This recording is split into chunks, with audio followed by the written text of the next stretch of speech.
Good morning all of you. कल की class में हमने क्रेता सावधान के नियम के विषय में चर्चा की। आज हम क्रेता सावधान के नियम के कुछ अपवादों के बारे में जानेंगे। जैसा कि मैंने आपको बताया कि क्रेता सावधान यानी केविट एम्प्टर बायर बीवेयर, यानी कि क्रेता है वो सावधान रहे। जब भी माल खरीदा जाता है क्रेता के द्वारा तो उसकी पूरी की पूरी जांच परख है वो क्रेता को कर लेनी चाहिए। लेकिन इस नियम के कुछ अपवाद भी बताए गए हैं जिसमें कि क्रेता है वो कब दायी नहीं ठहराया जाएगा। उन परिस्थितियों में विक्रेता है उसी को माल बेचने के संबंध में या हर्जाने के लिए दायी ठहराया जाएगा, जिम्मेदार ठहराया जाएगा। वो परिस्थितियाँ कौन सी होगी? वो परिस्थितियाँ हैं कि जब क्रेता के द्वारा विक्रेता को जब माल खरीदा जाता है तो विशिष्ट प्रयोजन है वो यदि बता दिया जाता है, चाहे विक्रेता को वो अभिव्यक्त तरीके से बताए या फिर विवक्षित तरीके से बताए, किसी भी प्रकार से उसने विक्रेता को अपना आशय या विशिष्ट प्रयोजन जो बता दिया है तो क्रेता है वो दायी नहीं होगा। दूसरा कि क्रेता है यदि विक्रेता के द्वारा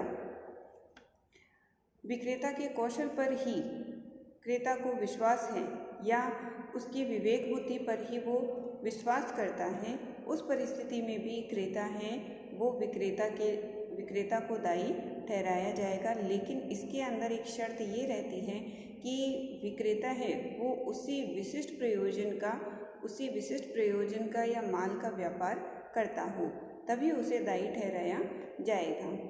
तो पहला पॉइंट आपका ये आता है कि विशिष्ट जो प्रयोजन है क्रेता के द्वारा विक्रेता को बता दिया जाना चाहिए कि जो माल है वो जो खरीदने वाला है उसका उपयोग किस प्रयोजन से लेगा या किस काम में उस वस्तु का उपयोग करेगा। लेकिन कुछ वस्तुएं ऐसी भी होती हैं जो कि विशिष्ट प्रयोजन के लिए ही बनी होती हैं, तो विक्रेता जब उसका विक्रय करता है तो उससे उसकी जानकारी होती है कि क्रेता है वो किस काम के लिए उस माल का उपयोग करेगा। फॉर एग्ज़ाम्पल कि बीड़ी बनाने के लिए यदि विक्रेता है वो व्यापार करता है और क्रेता उससे तंबाकू की मांग करता है, तो यहाँ पर उसे पता है कि तंबाकू वो काम में लेगा, वो बीड़ी बनाने के प्रयोजन से लेगा, तो उसकी जिम्मेदारी बन जाती है, किसकी? विक्रेता की जिम्मेदारी बन जाती है कि यहाँ पर वो उसे अच्छी क्वालिटी का तंबाकू है वो प्रोवाइड करवाए, क्योंकि उसे विशिष्ट प्रयोजन के लिए ही काम में लिया जाना है। और उसे विक्रेता को ये बताने की आवश्यकता नहीं होती कि उस वस्तु या माल का उपयोग है वो किस लिए किया जाना है। इसके अंदर आपका एक केस है जिसका नाम है मैनचेस्टर का वाद है। मैनचेस्टर के वाद में वादी है वो अपने जहाज के लिए, जिसका नाम मैनचेस्टर था, उसके लिए विक्रेता से कोयले की मांग करता है। कोयले की जब मांग की जाती है उस संबंध में विक्रेता को ये जानकारी होती है कि उस जहाज के अंदर एक विशेष प्रकार का कोयला है, वही प्रयोग में लिया जाता है। यहाँ पर जब उसे विशेष प्रयोजन बता दिया जाता है या उसकी जानकारी पहले से ही विक्रेता को है, तो अगर इस परिस्थिति में क्रेता को किसी प्रकार का नुकसान होता है तो विक्रेता है वही जिम्मेदार ठहराया जाएगा और किसी नुकसान के लिए मांग है वो क्रेता के द्वारा विक्रेता से की जा सकती है। लेकिन हम देखते हैं कि कुछ वस्तुएं ऐसी हैं जो पेटेंट या ट्रेडमार्क के आधार पर ही व्यापार में काम में ली जाती है। उस परिस्थिति में जब पेटेंट या व्यापार के द्वारा के नाम से विक्रय किया जाता है, वहाँ पर विक्रेता है वो जिम्मेदार नहीं होगा।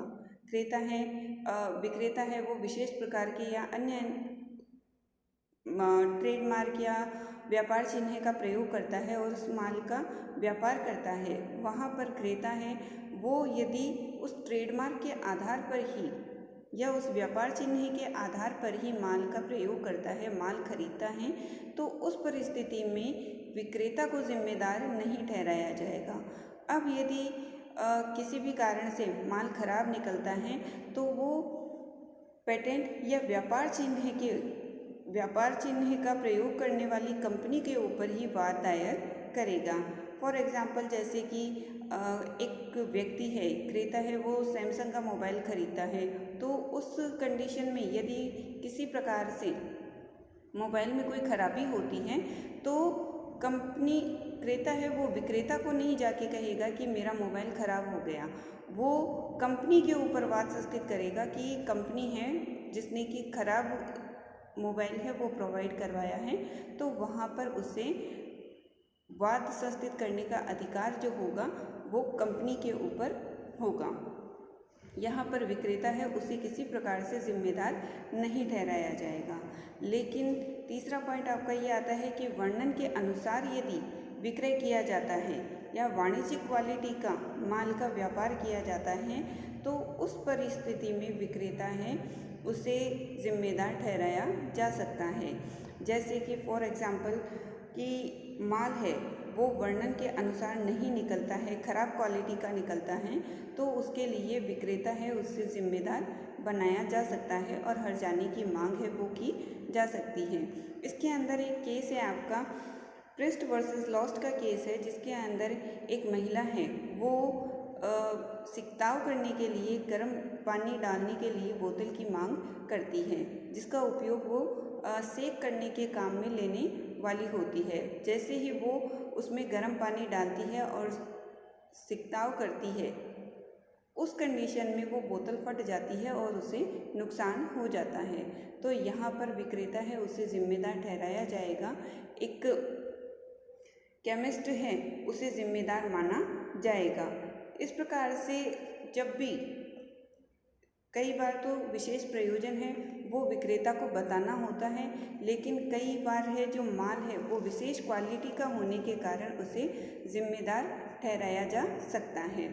दूसरी बात कि जब क्रेता ने माल का परीक्षण कर लिया है, किसी भी समय उसे परीक्षण करने का युक्तियुक्त समय दे दिया जाता है, वहाँ पर किसी प्रकार की त्रुटि यदि माल में निकलती है तो इस स्थिति में क्रेता को यदि वो प्रकट कर दी जाती हैं, उसके लिए विक्रेता है वो जिम्मेदार नहीं होगा।